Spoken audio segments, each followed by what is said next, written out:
Connecting to the Methernet.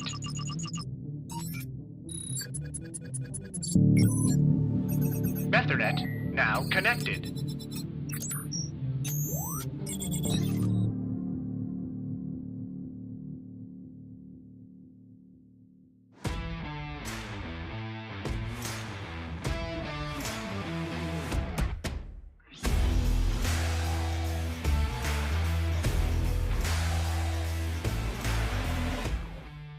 This is the Wally and Methot Show live. Now, here are your hosts, Brent Wallace and Mark Methot. Hello, everybody. Welcome to the Wally and Methot Show live. I'm Brent Wallace. He's Mark Methot. It is brought to you by sportsinteraction.com. Meth, I used the wife's snowblower today, and I dug us out of the snowbanks. So I am ready to go. Did you actually plow the driveway? Yeah, I did the neighbors too. Oh, wow. I just assumed that you would have told Lisa to head out there, plow it for you, and then come back inside and make you something to eat. Well, it's her. I mean, it's her snowblower. The least she could do is get it gassed up for me. But I went out. Luckily, the best thing about having teenagers, they came out to help shovel, so it's good to go. That's good. Right on. No, there's a lot of snow out there. Kids are home. Sorry, go ahead. Are you dug out yet? No. We have a contractor that comes by that does our neighborhood. And they haven't showed up yet. So we don't have any plans to leave the house or anything like that. And the kids are about to go down for a nap right now, I believe. So it's all good. At some point, we need to run out and grab dinner, though. We have no food in our house.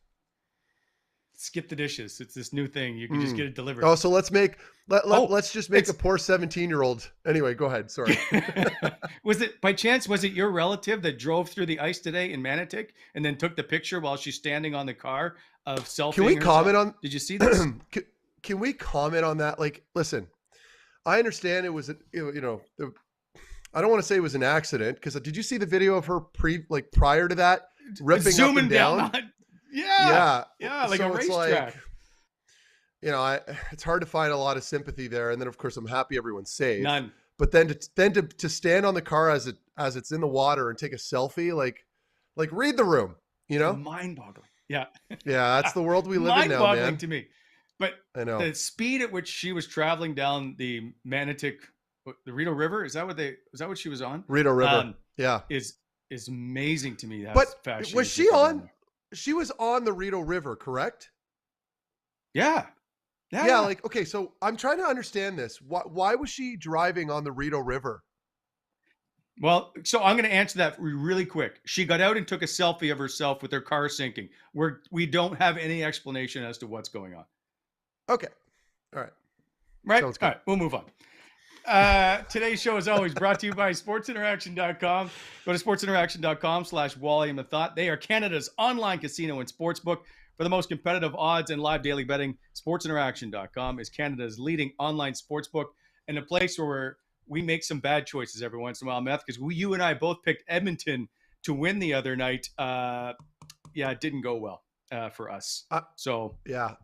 Maybe I'm happy. Not bet anymore. I'm happy for the Sens. I am.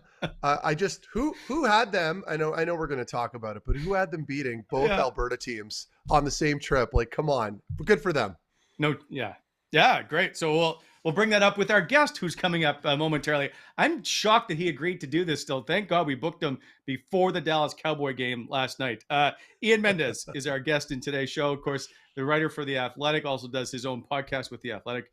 Brought to you by the cool, refreshing taste of Whitewater beer, pour a Legion Lager, Farmer's Daughter, all those great flavors. Enjoy the show today. Ian Mendes, welcome to the show, our good friend. I put in, when I signed in, you have the option to put your name. I don't know if it came up, but I put not Dak Prescott as my name here. I don't know if that's how it appears for the viewers, but I did agree. And so I'm a man of my word. And so when I said I'd come on, I would come on. How did you feel, Ian, about the comments after the game? Like Dak's kind of deflection towards the officiating? You know what? I thought Tony Romo, unless you, or did either of you watch the Nickelodeon feed of that game? I did. Well, no, I didn't. Like I saw clips minutes. on Bleacher Report. Yeah. 5 minutes. But I didn't. But because I wasn't going to watch the Cowboys lose and then watch a bunch of slime. But I did watch I thought Tony Romo did an excellent job of explaining to the even avid NFL fans, casual viewers, the kind of protocol there that Dak had to hand the ball not to his center but to the official. And I thought that was great because right away I thought, oh my gosh, like the officials bungled this and they got in the way. But when you hear him explain it, it makes sense. And by the way, that was the best work Tony Romo has ever done in the dying seconds of a Dallas Cowboys playoff game. I'll say that. Boo. Boo. It's never too All right, early. listen, right? it's gallows humor. Gallows humor. Yeah. Hey, when you watch this play out, Mendes, one, I didn't think they were going to get that close to begin with when they were down, whatever it was, 17-7 or 23-7. I was like, no chance they're coming back. So then they get it down, and now they've got a play. Either they can go to the sideline or run it up the field. Did they not understand clock management whatsoever? I don't know. Even before that, right? They had the delay of gameplay that didn't make any sense to me. They could have got a free play at the end of was it not at the end of the third quarter or something? Do you remember this? And let the clock run down. Oh, it was that fourth? Yeah. It was the fourth down play. Yeah, no, absolutely. It was, but this is an Ottawa Senators podcast, though, right? I just want to make sure, like, we're going pretty deep on the Dallas Cowboys playoff loss here. But yeah, it was because this is important to you. It is important to me, and I love Meth's Twitter poll yesterday because I've said this for years. The Dallas Cowboys are the Toronto Maple Leafs.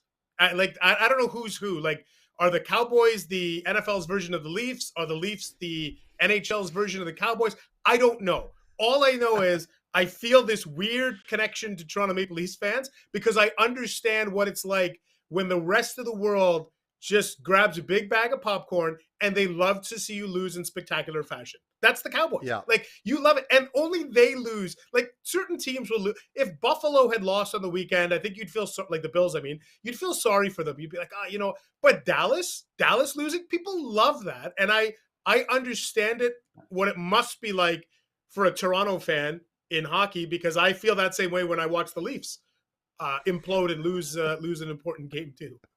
We all do. Yeah, exactly.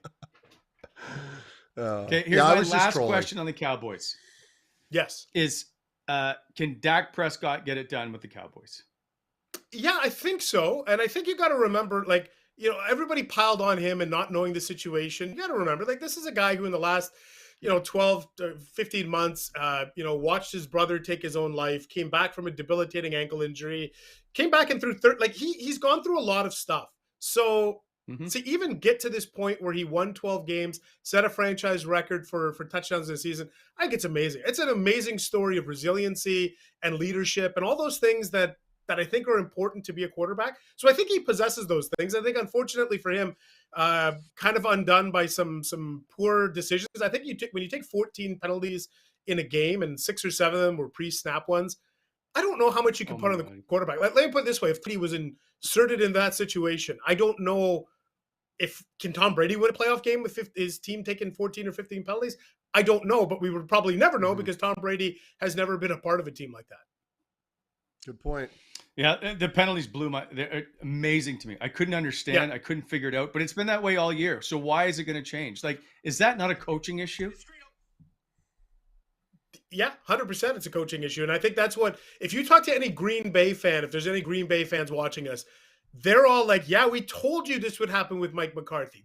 And McCarthy kind of lucked his way into a Super Bowl with Green Bay back in 2011 when they won that first Super Bowl or their only Super Bowl with Aaron Rodgers. But outside of that, McCarthy probably should have won another Super Bowl with Green Bay. And a lot of people will point the finger at him for why they didn't get the job done. All right, let's go from America's team to Canada's team. And time now to announce the Olympic men's hockey roster. Meth, I guess congratulations are in order. You've been named to Team Canada. I woke up one day, you didn't even give me a heads up, and there you are playing alongside Owen Power, the first overall pick. This is a great. When do you leave for Beijing? This is. Why haven't you told me about this? Well, it's always an honor to represent your country. And listen, I don't mind playing the right side. I can handle anything, really. And at this point, with the amount of training that I do, I feel prepared. I know Shane Doan's got a lot of confidence in my game, so I'm just there to help the back end out. I was flattered that they put me on that top line. I think between myself, Danny Heatley, Daniel Winnick, Nigel Dawes, and of course Freddie Brathwaite, I think just having that leadership is huge. So I'm looking forward to it. I've been getting a lot of media requests. That is not a joke, by the way. I've been getting legitimate media requests in my email for TV to talk about my my Olympic experience that's about to happen. So I wish I was joking, but I'm not. I don't know if we should stand right now for Hold on. Meth, you need to at least, if you don't want to identify the reporter. I can't. Listen, I will. I can't. Okay, the outlet. What about the outlet that they work for? Does that help? Come on.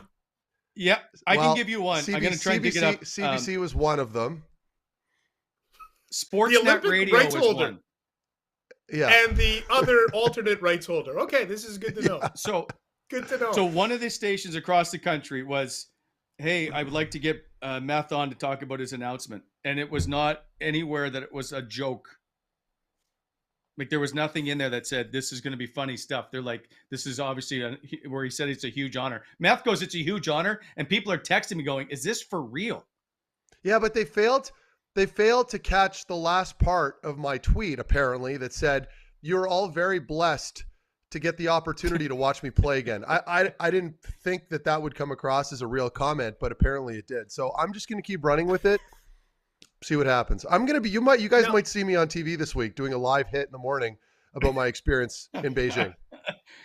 I hope you're wearing a jersey. Look, Ian can't believe this, but Ian, I'm not joking. This is real. I've got a couple emails right now in front of me. I just don't want to throw them under the bus.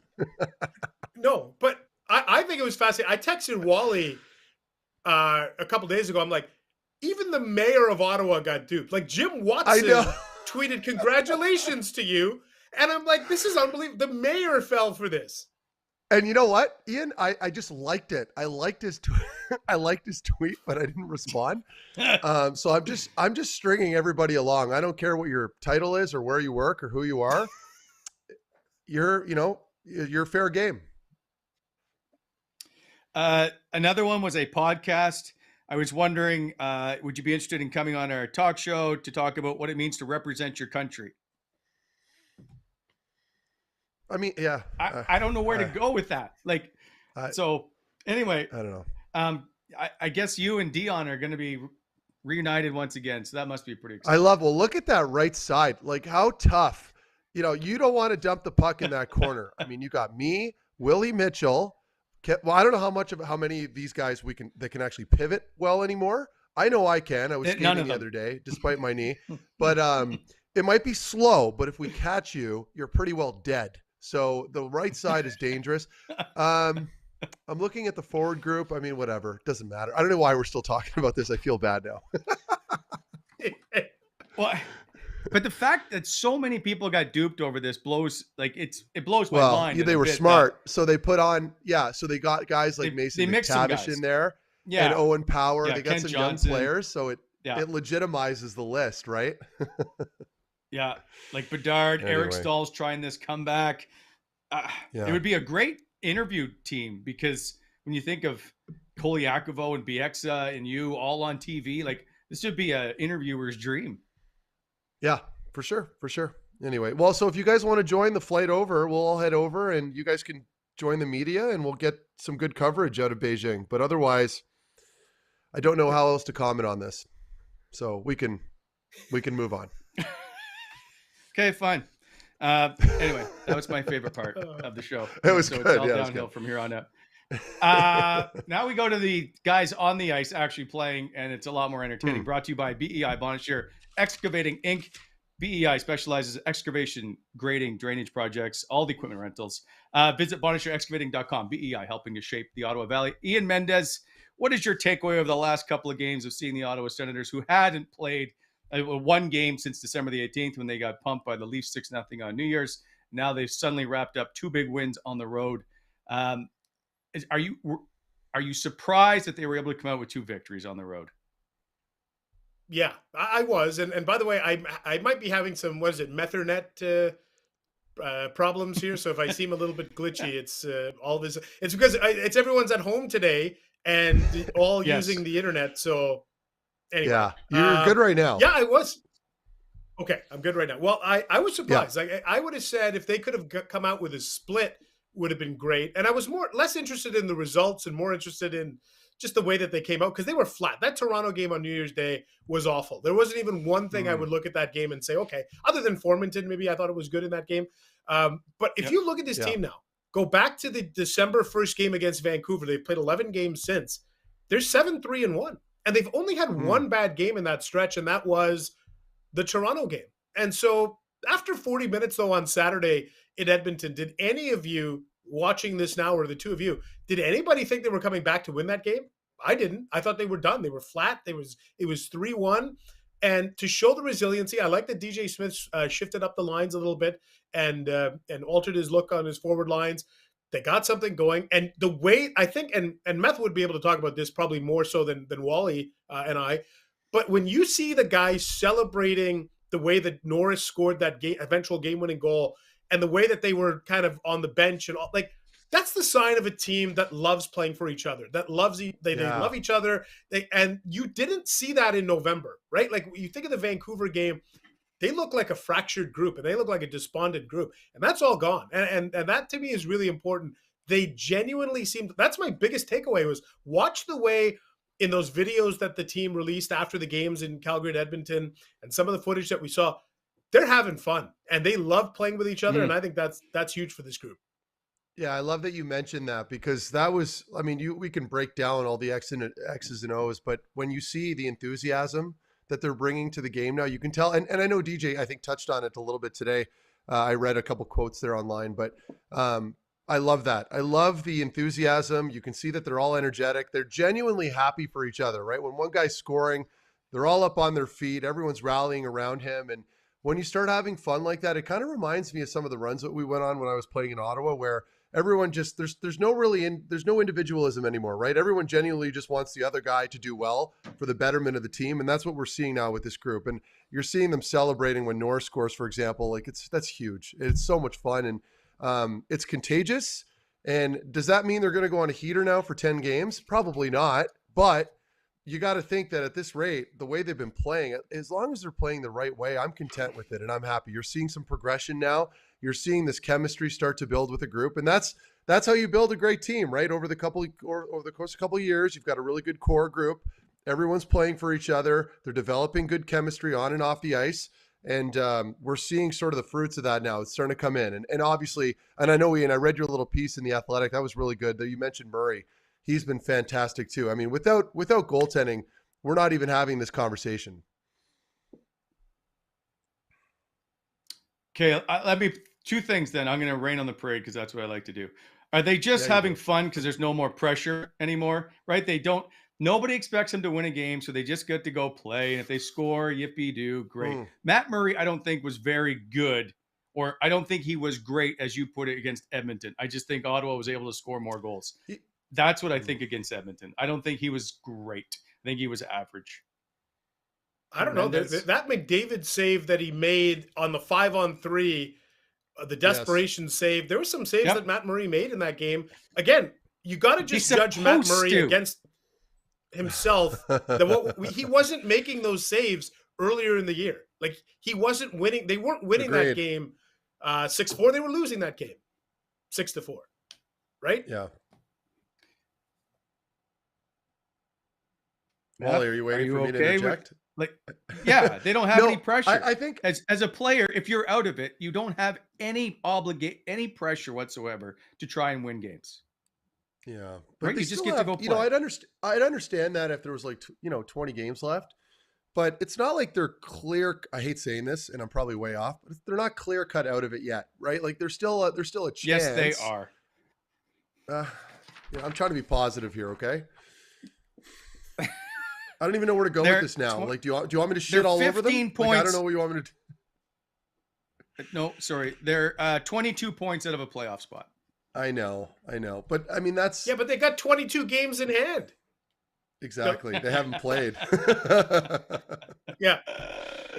Yeah. But I like also, just to add to that, Wally, I also like that Ian brought up the pairing between Zub and Holden as a shutdown pair. Like how are we not talking about that? Like the job that they did. Do you know how hard it is to defend those players? It is incredibly difficult. And it just dawned on me. I'm like, brilliant, really. You think about it. You've got two very responsible guys. They're they don't really panic too much out there. Holdy's pretty good at that too. Maybe not on the level that Zub is, doesn't have the same ceiling, but both smart players. And together, playing, depending on the team you're playing against, of course, I understand that you're not always going to have them together, but what a pairing that was playing against Edmonton. I was really impressed with those two guys. Yeah. And I think if you look back at the Calgary game too, Lindholm and Tkachuk and Goudreau, yes, I think we're limited to one goal. And then they shut down McDavid and Draisaitl. I think, look, like Zub and Holt, like what Ottawa fans have been dying for is a legitimate second pairing, right? Like we've always known Shabbat can anchor a first pair. Well, now you've got Holden and Zub, and I pointed this out in my article today. Look at this team's record lately, especially when Nick Holden is playing more than 20 minutes. They got this 7-1-1, and when he's not playing those minutes, they struggle. And I don't know. I think they've been a legitimate shutdown pair. And I think I'm interested to see this week. They got Pittsburgh and they got Washington. And can those two guys on the road again go in there and shut down Sid? Gino's back, and then obviously Ovechkin's going as well in Washington. If they can do that, then I think maybe, just maybe, there's a chance for us to have some optimism in two pairings in Ottawa. Yeah, I agree. Totally agree. Does anybody own a chain with some kind of number on it? Meth, did you have one when you played? Like, you're talking about Josh Norris's number 9?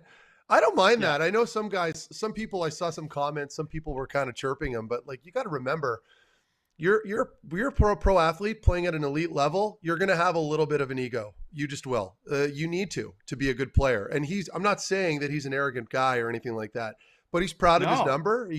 He carries it with some pride and he wears it around his neck. I mean, a lot of athletes do that. This is not uncommon. It's not necessarily super common in hockey, but it's very common in pro sports.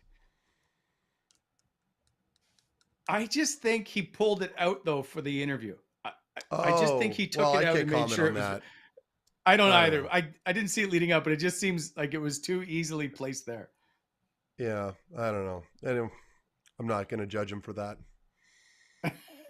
I love him though. I think he's entertaining. I was going to say before, are we sticking to Sens after the Josh Norris chain thing? Yeah, I got lots of Sens stuff. Okay, well, I wanted to ask Ian one question about the Brannstrom pairing. What's going on there? I want to know. So I'm like so undecided here, Ian. Like, and you have a different set of eyes. Obviously, you're watching lots, and you probably pay attention more to the analytics than I do, because I don't pay any attention to the analytics. What are you seeing there with him? I know he's been playing pretty well with an anchor like Josh Brown, for example, or another guy that can kind of have that reach and defend properly. I don't know what to think anymore. I'm like, I always sway back and forth. I know. And you know what, though? I thought what the most impressive thing to me was that Brannstrom played, I think it was 8 minutes in the third period on Saturday night. There were games last season and in the past where he didn't even play 8 minutes in a game. He just played 8 minutes in the third period of a game, like in a tight game too, like not a blowout, not a garbage time game. A game that was up into the air until the final 3 minutes or 2 minutes of regulation time. So I think this is huge. And I thought DJ Smith's interview with Steve Lloyd and Chris Stevenson on whatever day I think it was Friday, was the most eye-opening clip I've ever heard DJ Smith when it comes to Erik Brannstrom. And he sounded like he's bullish on the kid. He sounded like, he just needed some time in the minors. I think we're going to see this guy play his 18 to 20 minutes a night now for the next 6 weeks. But I'm with you. Like, I don't know. Like, I guess my question is, when Nikita Zaitsev comes back into the fold at some point here in the next couple of weeks, who's the odd man out? Like, I'm inclined to think it's Josh Brown, but I don't know. Like, I don't think you can sit Brannstrom anymore, I guess is my point. But like, so is Zaitsev more effective? This is going to be a hot take.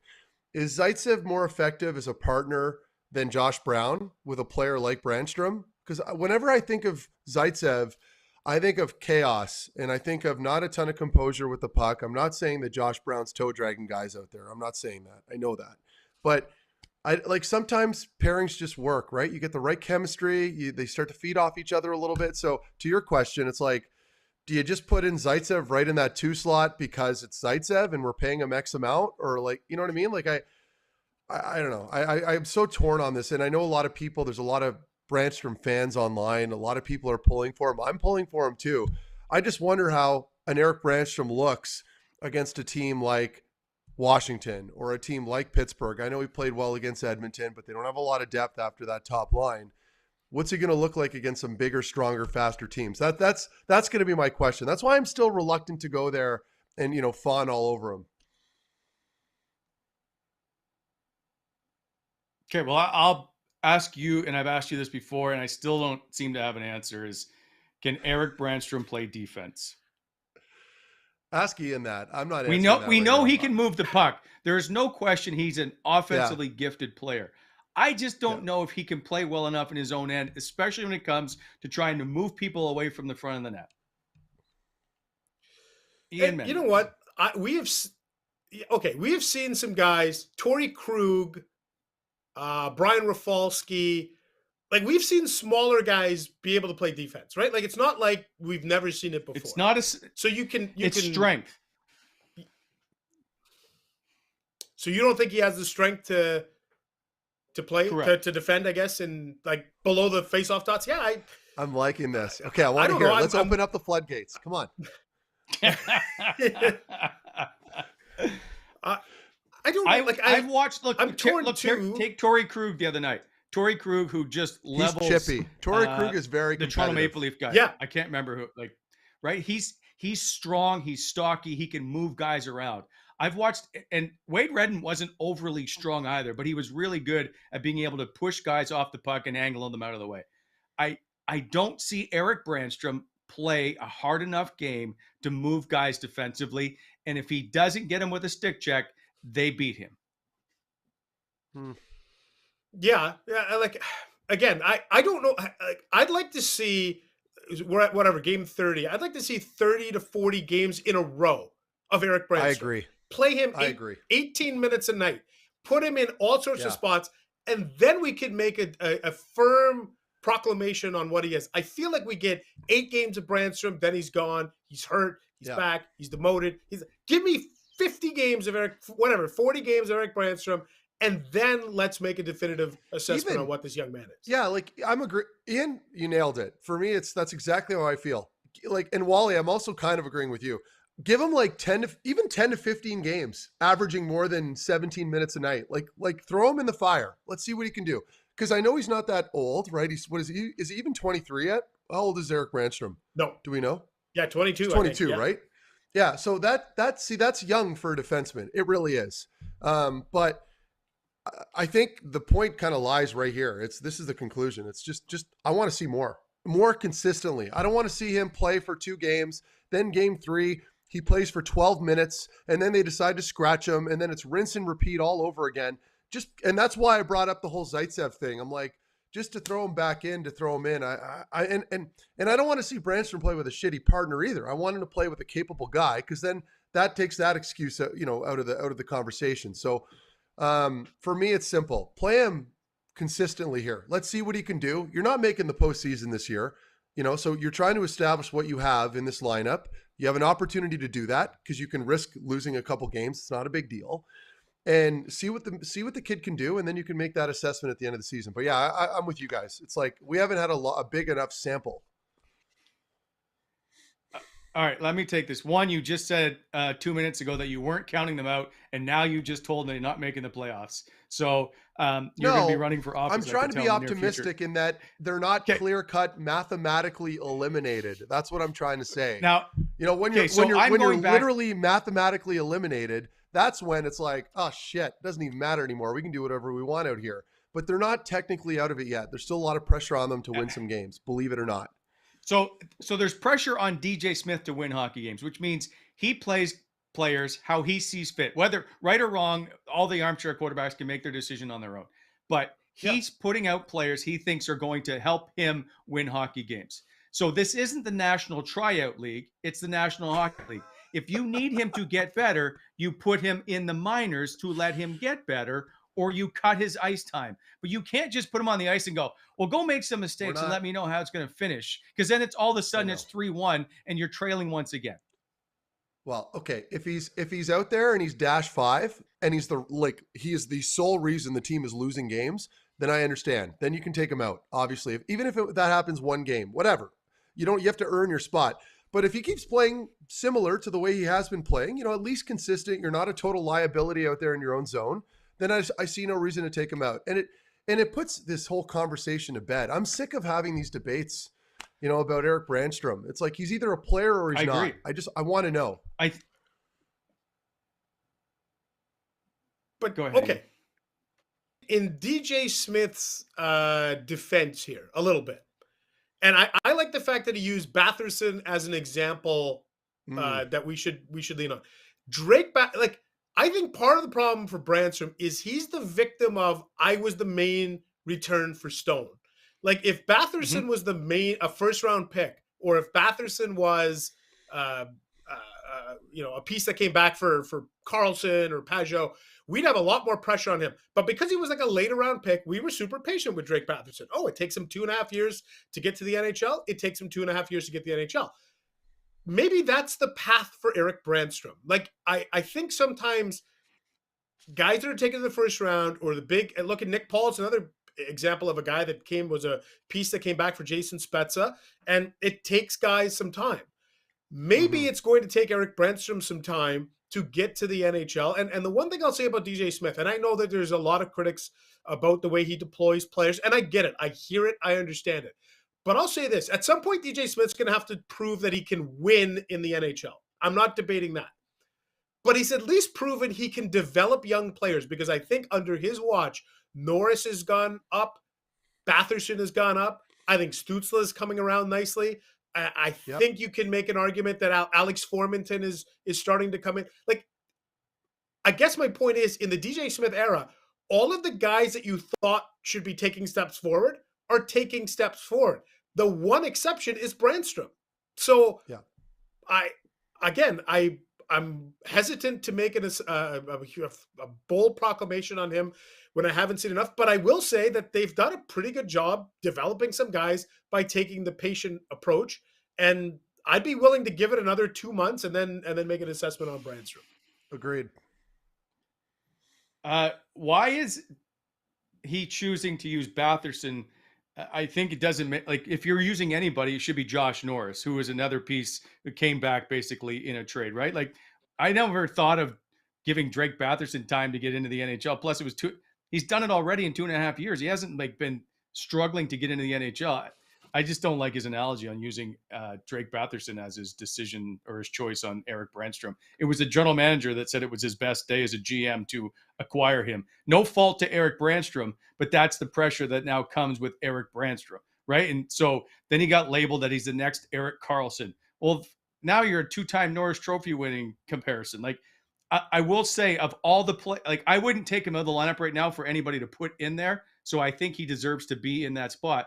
I just don't know if he's the right fit for that back end. And now you're obviously adding Sanderson to the mix in about 6 weeks, 8 weeks, whatever, right? And then that's another spot that's gone. And then if you're bullish on Zub and you're bullish on Shabbat and Sanderson and Bernard Docker, well, there's your top 4 is set in some way, shape, or form next season, right? And then is there room for Brannstrom to come along, enough minutes for him to play as a third pairing guy? But maybe that's a good thing. If Erik Brannstrom is your third pairing guy, maybe that's not the worst thing in the world, because maybe you have some depth on defense. Like maybe we need to look at it from the alternate perspective of, now for a change, maybe they're so deep that anyway. Well, again, they're all young. They need some size on the back end. They probably need a little bit of size there. I wouldn't necessarily dispute that. The problem is you can't rush it, right? Like I think I know where Ian's coming from, like, because you have, and I know Wally, you're just playing devil's advocate, of course, but the with Brannstrom on your third pairing, assuming he keeps progressing, you have a puck mover all of a sudden, right? You have a guy that's capable of, getting the puck out of the zone on some clean exits, which is his job. If he's not able to deliver that and he's not good on transition, he has no business being in this lineup. But because he's obviously not back there to punish guys, people don't expect him to be a stalwart defenseman as far as, defending in his own zone all the time. He's going to make mistakes. But if the positives outweigh the negatives and he's clean on exits, he's got some good breakouts, he's quarterbacking maybe the second unit on the power play, I don't know, that'll work to his advantage. But Okay. I had a question for Ian here. Do you see this? And I'm clueless when it comes to trade deadline. I've always been bad at this. I can never predict anything. You'd think that I would know more than I do, being a former player. Do you suspect, perhaps, because you mentioned Sanderson coming in, and I don't know what that's going to look like projecting out next year or the following season, but do you think maybe there's a chance they move a guy here just to clear some room?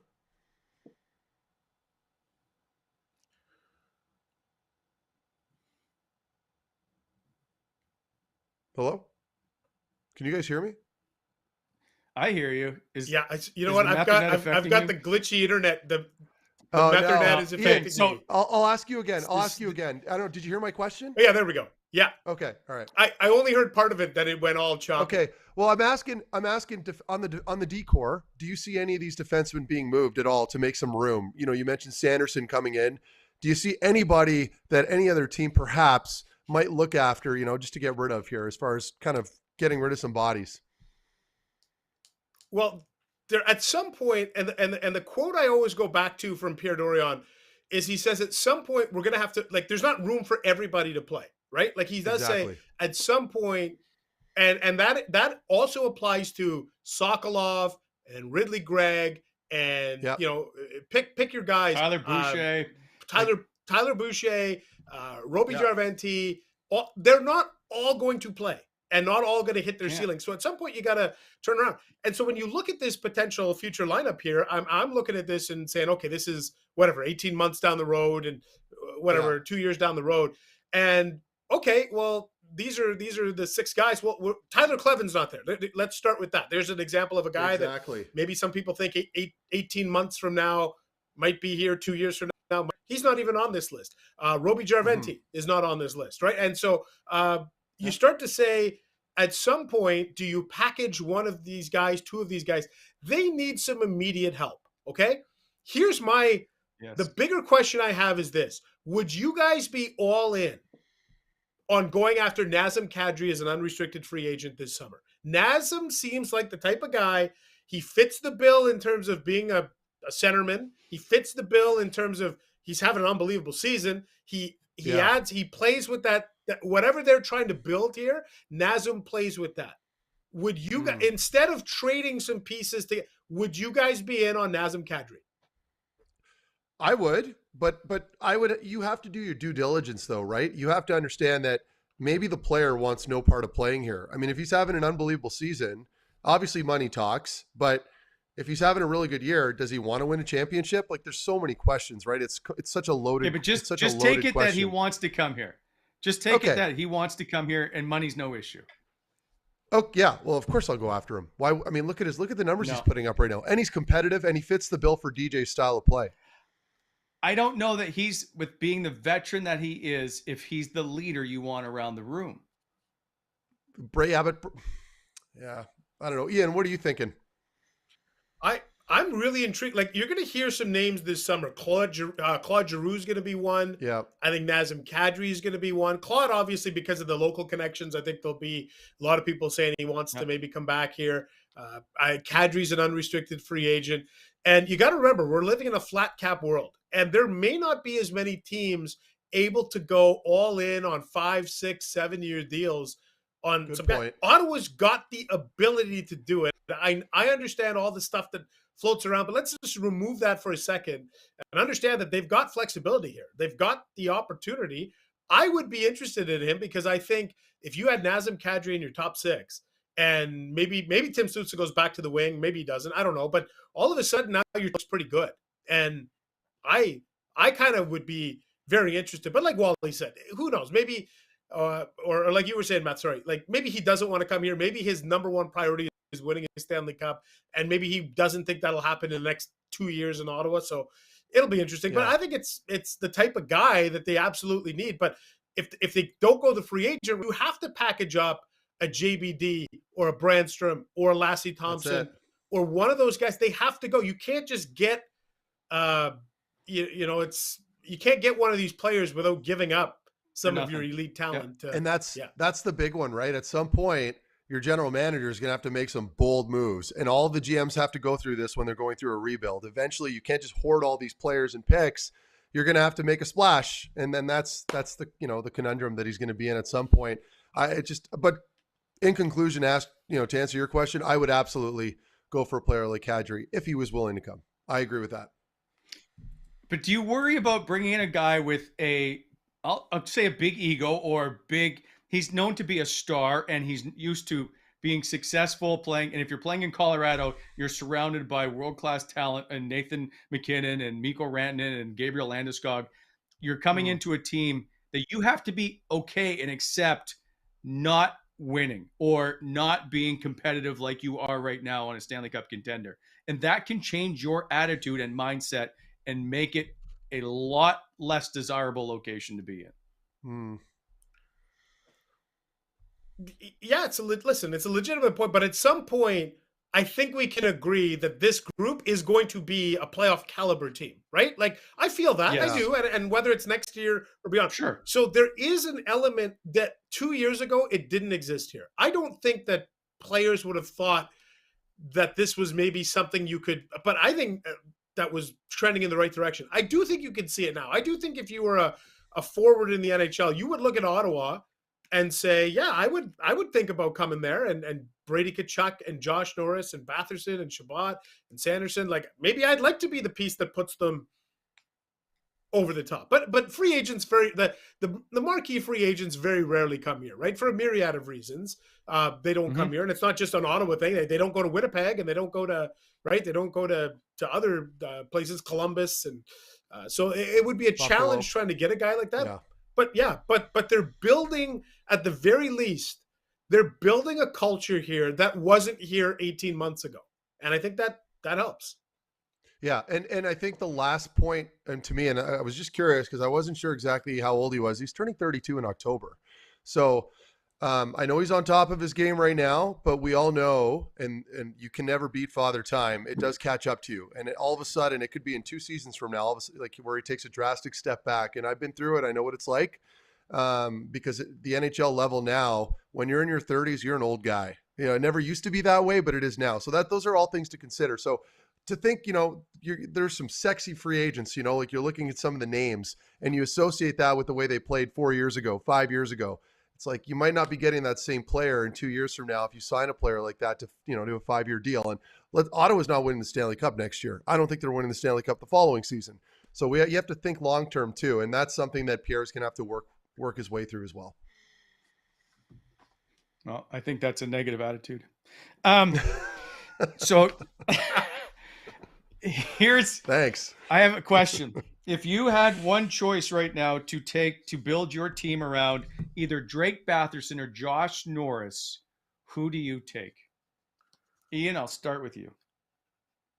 I'll say Batherson for now because I know what his contract is too, and I think that's part of it. It's one of the best contracts in the league. It's a 6-year deal, and it's under a $5 million cap hit. I think that's part of it. But if you're asking me to strip aside that aspect of it, money, I still might lean Batherson because of his playmaking ability. I think Norris is unbelievable. Like, Norris is scoring at about a half a goal a game clip, meaning he's on pace for about 40 goals this year. So he's not your prototypical centerman, right? Like, when you think of a centerman, you think of a playmaking guy that might have twice as many assists as he does goals.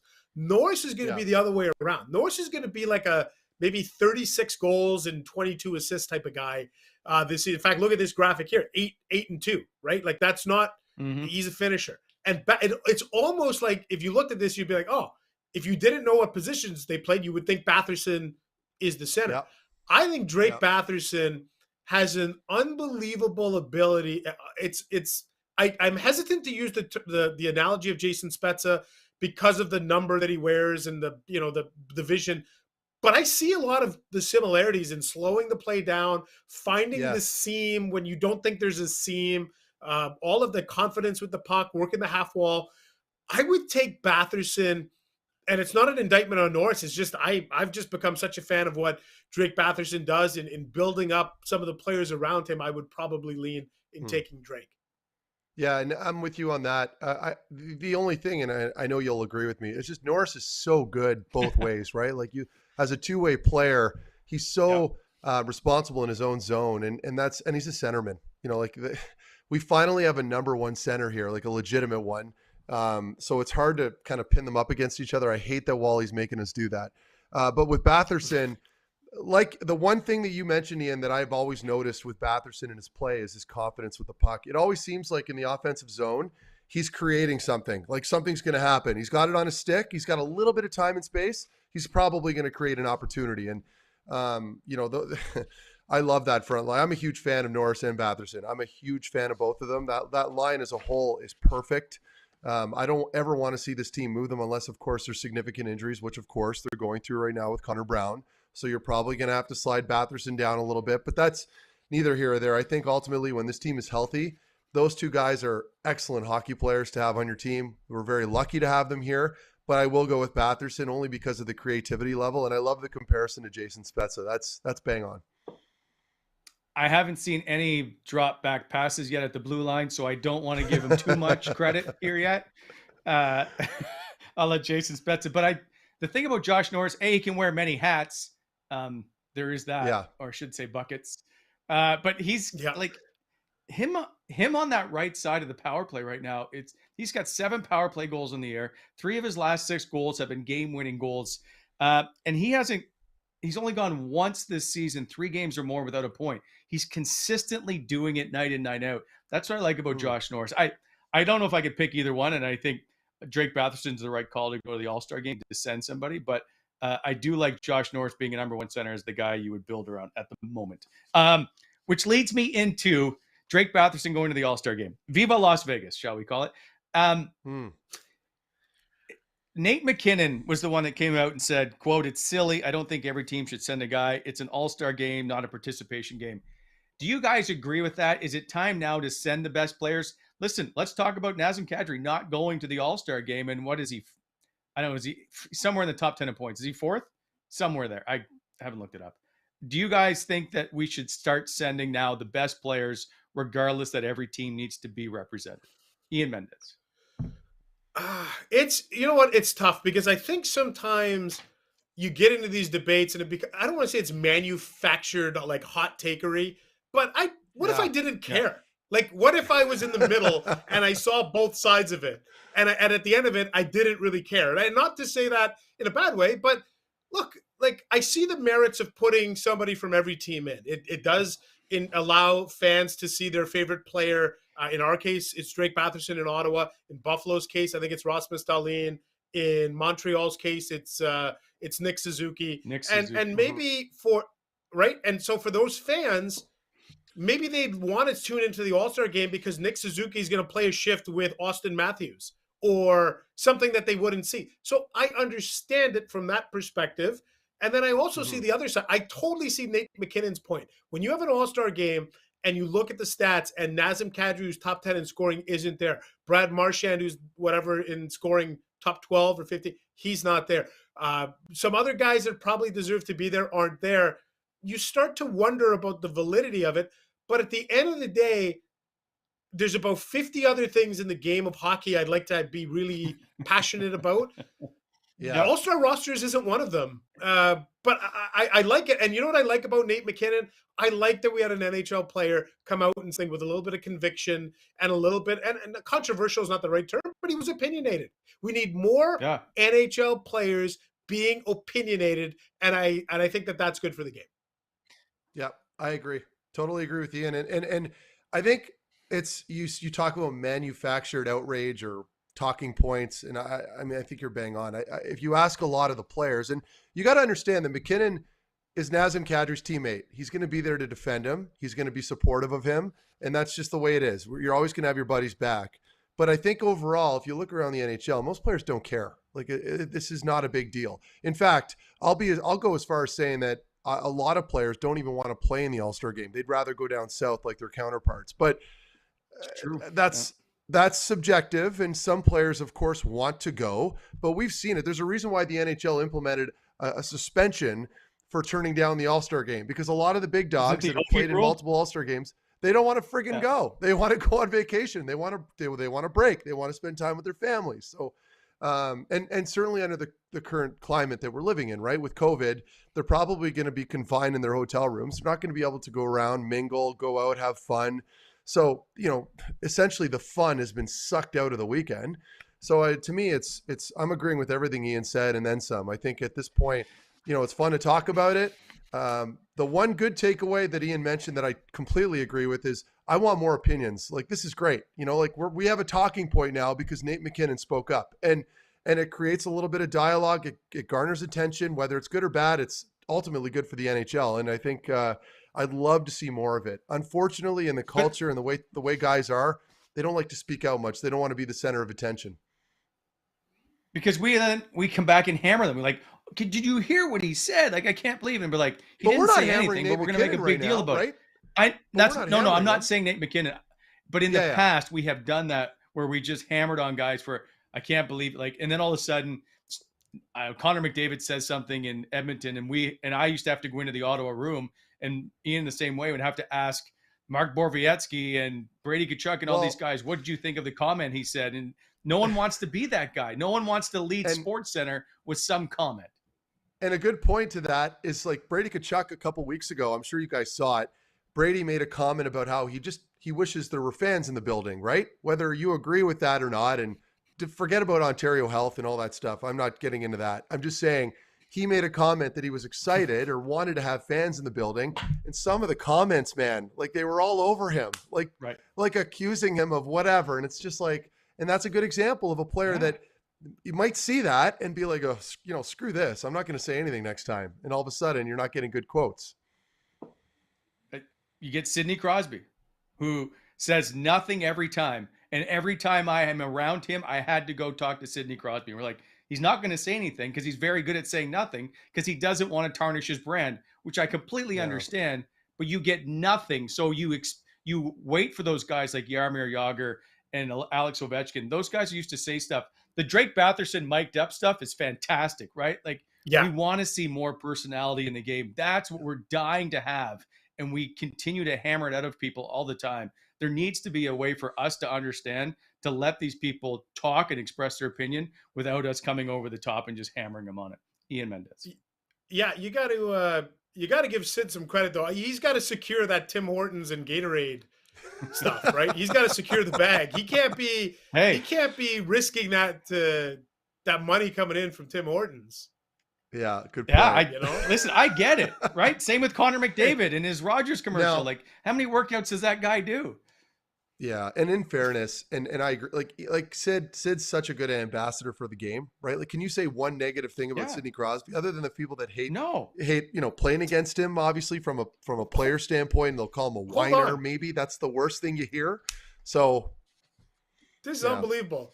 The guy who had his fingertips slashed by Sid is like, can you think of one bad thing to say about Sidney Crosby?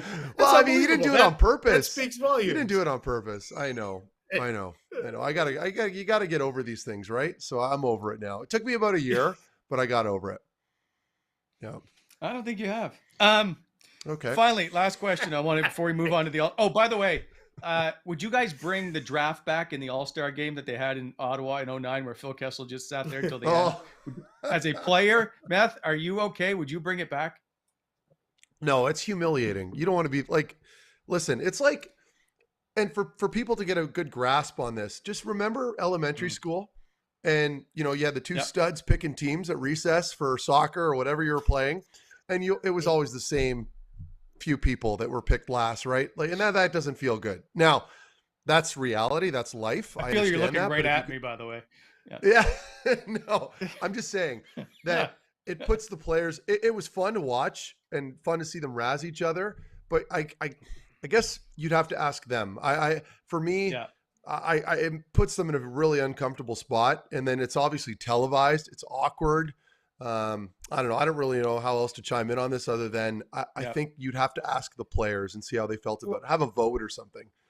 No, but you know what, Meth? I think in a way you did experience something like that in the expansion draft when you were essentially claimed by Vegas and the entire world tuned in to see it. Like, how were you feeling? Did you feel weird, embarrassed? Like, because you kind of walked a little bit in those shoes. Yeah, it was good question. I wouldn't go as far as saying I was humiliated, obviously, because that's a stretch. And I'd come off a good playoff round or playoff experience there with the Sens in 2017. Played good hockey, but to be on display like that, and you know, you're basically a piece of meat. I mean, we already are all pieces of meat, as we already know. I know that's obvious, but to have it sort of made a show out of, it was all with all the theatrics involved. And you're essentially uprooting people and their lives and their families, and all for the sake of entertainment on TV. That was hard for sure. And knowing that I was leaving, but I didn't view it as a humiliating experience, you know, being chosen last. I think I was expendable. I came to terms with that, but otherwise it didn't hit my ego that hard. I think what they should do for the All-Star game is the old school, throw everyone's sticks in the middle of the ice. Yes. And I'm with that. Sort them out. And play whatever position. That would be hilarious. Yeah, whatever it is. Yep. Yeah, that's one way to do it. Yeah, I agree. But why is the All-Star game so rigid? Like, why is it got to be, they won't try to figure out a way to make this enjoyable to watch? Do you guys watch the All-Star game right now? Do you enjoy watching the All-Star game? It's boring and dull. I've covered like 6 of them, and was bored the entire time. It's the stuff leading up to it. It's no different though. It's no different from the Pro Bowl, Wally. Like who here watches the Pro Bowl, for example, right? Like it's like no one. These guys aren't trying. They're just screwing around out there. They don't want to get hurt. So, you know, I don't know. Yeah. In a I guess a year where we're canceling games left and right, to try and shoehorn this in is another issue I don't quite understand. Just because, why are we I understand it's all about money. Don't get me wrong. We've got all this stuff going on with COVID and games canceled. Could we not perhaps move it to next year? Anyway, Mendes, do you have time for one more question, or do you have to go? No, I got time. We didn't spend as much time on the Dallas Cowboys as I thought. So yeah, I got time. Well, you wouldn't let us. By the way, it is Neville Gallimore's birthday today, so happy birthday to him. I know he took some flack on Twitter, and all that stuff is nonsense to me, right? But I know it's tough for him, obviously, today. But he's I thought he had a great year, and we're huge fans of him here in Ottawa. Final question. There's lots of discussion about the seeding in the Eastern Conference, that it is now set that the 8 teams that are in are going to be the top 8 when they finish the year. Do you guys see any team that's going to bump any of those out of the top 8? No, it's locked in, and it's unfortunate because we kind of joke. Meth was saying, "Well, Ottawa's got a chance," and it's not to say that there's not a reason to tune. There's a lot of reasons to tune into Senators hockey in the last 3 months of the season, but a playoff chase isn't one of them. I think Detroit is punched above their weight, but I don't think that they're going to chase down Boston. I think those 8 teams are set, and I think the only thing I'm curious about is the matchups. And are we going to get Tampa, Florida in round 1 again? Or are we going to get Toronto, Boston in round 1 again? Or are we going to get Pittsburgh, Washington? Like, there's some great matchups. In fact, I think those are the 8 best teams in the East. Like, there's not one team in there. The Islanders were the one team. If you had to ask me who's the one team that I'm surprised is out of it, and I thought maybe could get back into it, was the Islanders. I think they got too much room to make up. I don't even think they come back into it. No, there's no chance. There's no chance. And you mentioned Detroit. Like, they've got Boston's got how many games at hand on Detroit right now? Like 4, I think, or 4 or 5, and they're way ahead. Like, there's no way. I agree with Ian. I think it's set. You're not going to see a whole lot more movement. And the Islanders, for me, I had them 40 games. But Wally, usually the saying goes, like, by Christmas, you're either in or you're out of it. Obviously, you're going to have a couple little dog fights, but for the most part, like, I think the biggest surprise was, in my case too, in my bracket, I had the Islanders way up. So, in fact, I had them potentially contending this season. And so me too. It goes to show you how much I know. But yeah, it's I don't see the East moving too much. I think the Islanders have a small chance only because I How? think that Barry Trotz can somehow get this turned around. They're in last place. I don't know. Well, they're not in I- Montreal's in last well, place. Okay, They're I'm saying they're last. They're last in the Metro. You know what I mean? Like it's anyway. It doesn't. right, but Yeah. they're like We're arguing for no 16 reason. points. They're 18 points out of a playoff spot.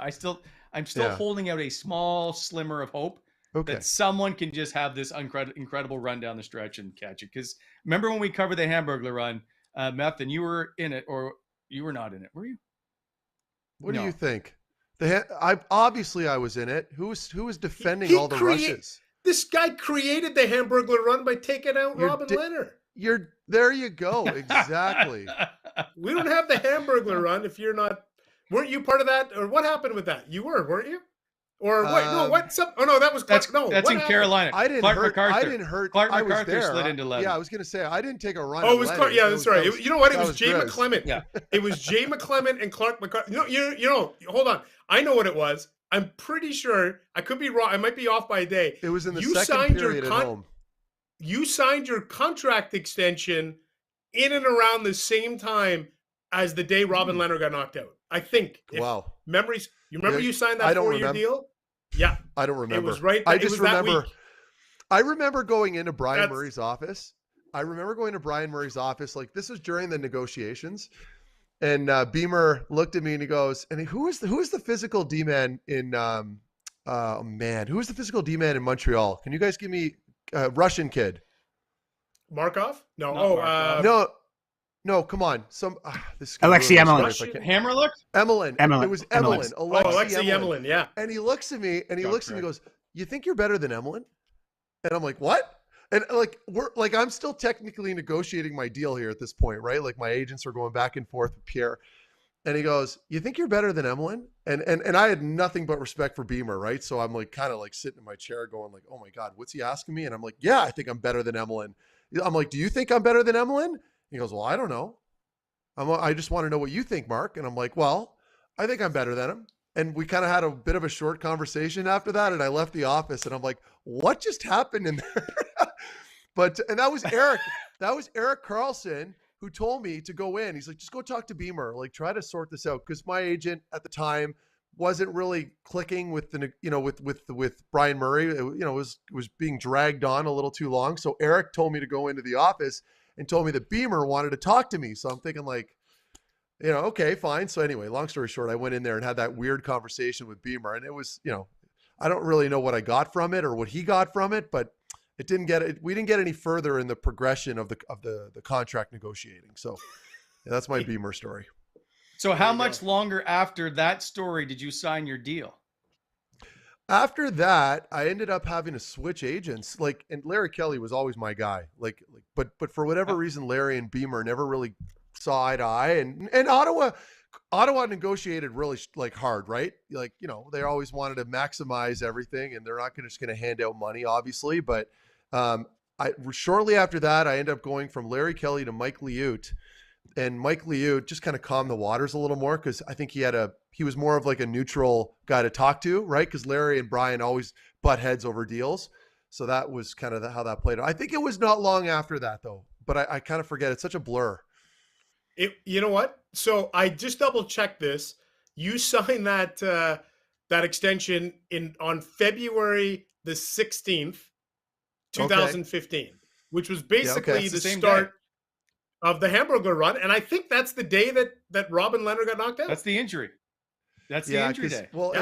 and I hadn't been playing. So leading up to that, I had this weird back thing going on, and it could have been stress induced. I don't even know, but I had the worst sciatic pain, and I wasn't playing. So the team was losing a lot, but I was not playing. So, obviously our top pairing was broken up because I was injured, and then obviously signed the deal and I come back. And I think that kind of helped out a little bit too. But I didn't know that it coincided with the Hamburglar thing. So that's kind of interesting. I had no idea. Yeah. Cool. So, I'm interested in the Brian Murray stuff. So players all the time keep saying, our agent's just handling it. I don't know what's going on. Did you know every day what was going on? I had an idea. they played hardball. Like we wouldn't, because my comparables were all around like 5 to 5.5 million, like with whatever term, 4 to 5 years, like legitimate comparables, not ones that we just picked out of nowhere.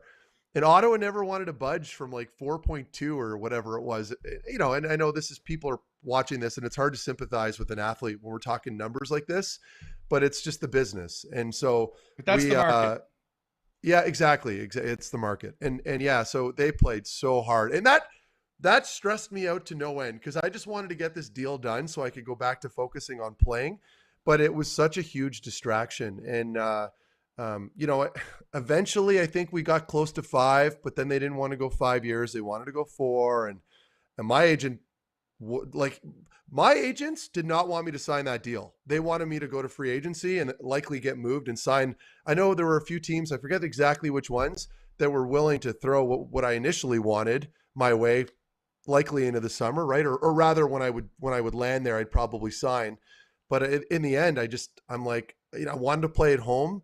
And when you see that carrot dangling in front of your face, like, I'm not a Drake Batherson or Brady Tkachuk. I don't have the nuts to kind of hang on like that and play, Russian roulette with a contract. You see those numbers when you're a stay-at-home D-man and you just want to sign it. So I signed it against my agent's wishes, but then in the end it worked out well, because I love my time in Ottawa. You know what's interesting How too much is more I did they think. want? What's that, Ian? Oh yes. How- No, sorry. Answer Go ahead, Wally's man. question first. Okay. Do I have- How much more did how your much more- agents? Yeah. Well, they How wanted much me more at did your 5.5. agents ask for? They wanted me at 5.5, and the Sens, I think, they were playing hardball around 4.5. Like when we got deep into the negotiating, they were at 4.5, and then absolutely no chance for whatever reason that Ottawa did not want to go over 4.9. Like it couldn't be a round number at 5. It had to be 4.975. I don't know what it was, like the optics of it maybe, or what, but yeah, anyway. Yeah. So yeah, we ended up signing at 4.975 or whatever it was. And that's the exact same cap hit for Drake Batherson, by the way, 4.975. So it is? Here's Yeah, my so there we question. go. Yeah. What It's a exactly steal. it.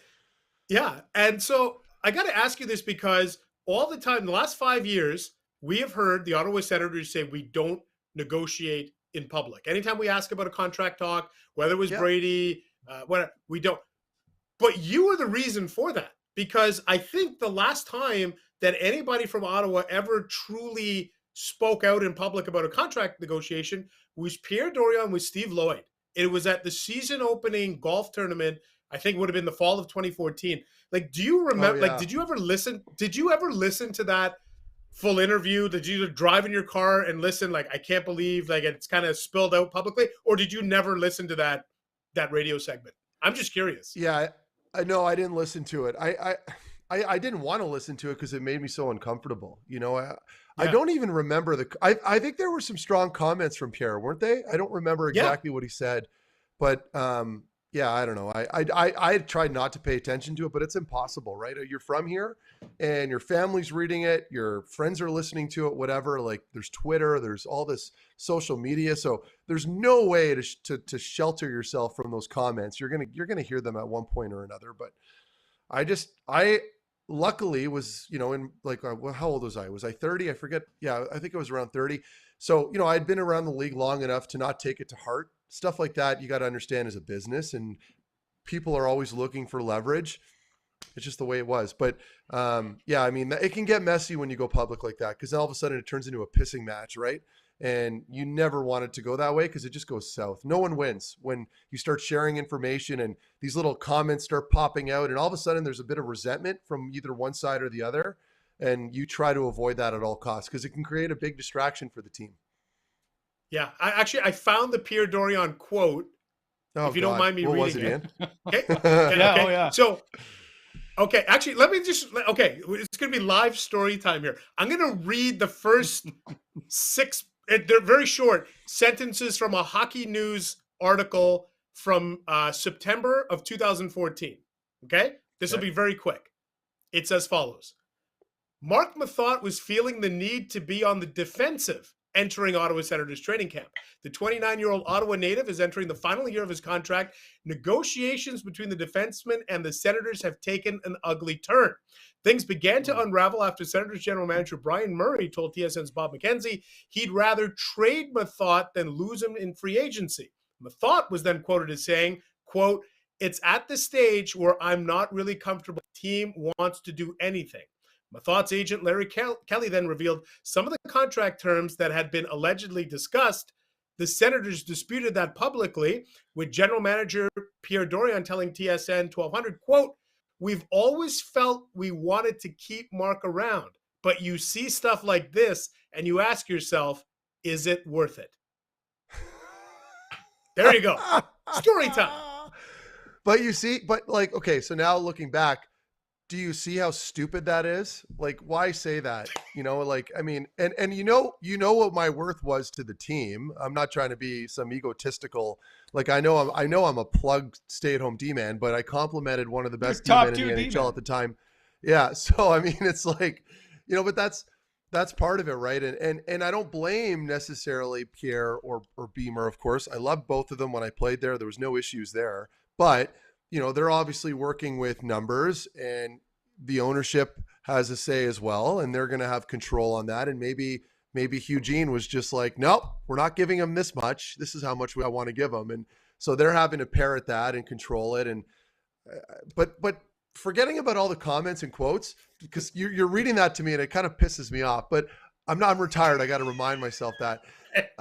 It just goes to show you, though, once you take it public, it can get very nasty really quickly. Yeah. Luckily, I wasn't some hot-headed sniper out there that scores 50 a year that would just run my mouth off. I kept my mouth shut and kept doing, about my business. But it can go south very quickly. That's essentially what I'm trying to say.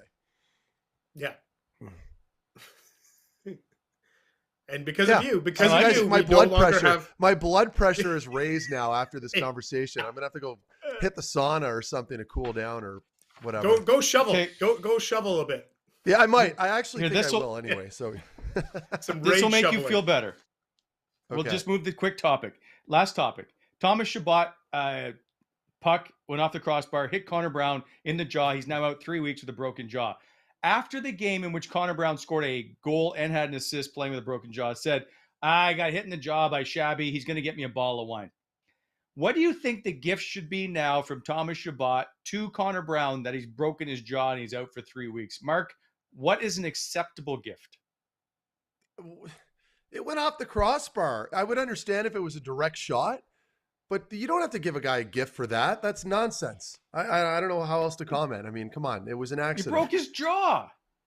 Yeah, but it wasn't a direct. Okay, I would understand if Chabot fanned on it or hit a clean clapper from the point and it directly hit Connor Brown, but it ricocheted off the post, right?